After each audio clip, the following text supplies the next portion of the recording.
саламатсыздар ма, құрметті көрермендер? Бүгін мен тапсырыспенен тұсаукесерге көйлек тігіп отырмын.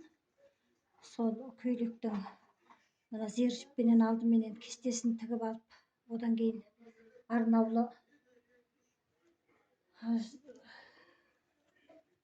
мынандай алқа маржан тастары менен қолменен барлығын былай тігіп отырмын.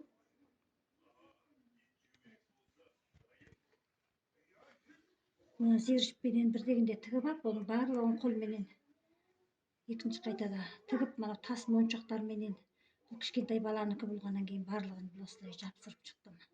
Тас моншақтарменен екі жеңнің үшіне салдым. Енді осының төбесіне тақиясын кестелеп тігіп отырмын.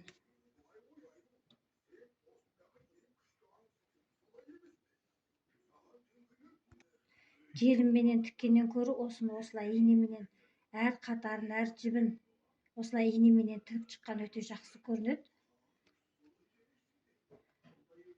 Желімменен бос болып қалады. Сондықтан осының барлығы мен әр қайсысының арадарын жіппенен барлығын осылай тігіп отырмын. Бұл түсіп қалмайды, жуғанда да кетпейді. Өте жақсы болады. Барлығын осылай тігіп шығып отырмын. Міне осылай жіппенен әр қайсысының бірден осылай тігіп отырмыз.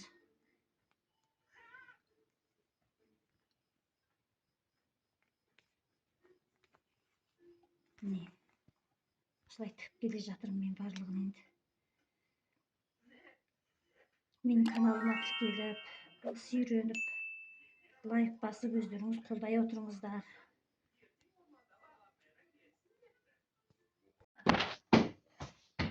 Осылай тақиямыздың шетіне осылай тастарменен әрлеп алдық. Енді ол тастардың шетіне ұсақ маржандарменен тігіп өтеміз. Мынандай ұсақ маржандарды салып кетемін енді.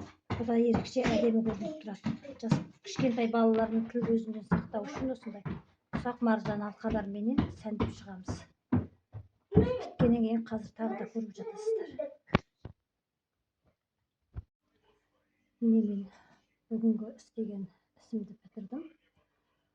Тұсаукесер кішкентай қыз баланың киімі, тақиясын кеше өздеріңіз көргендей барлығын қолменен істеп, тігіп, қолмен кестелеп бітіріп шықтым. Төбесіне үкісін де қондырып қойдым. Мына киіміндегі, жилетке, көйлегіндегі камзолдары барлығы қолмен тігілген. Қолмен алқа маржандарменен, тастарменен әрлеп бітірдім. Сіздерге ұнаса лайк қойып, каналыма тіркеліп, пікірлеріңізді жазып өтіңіздер.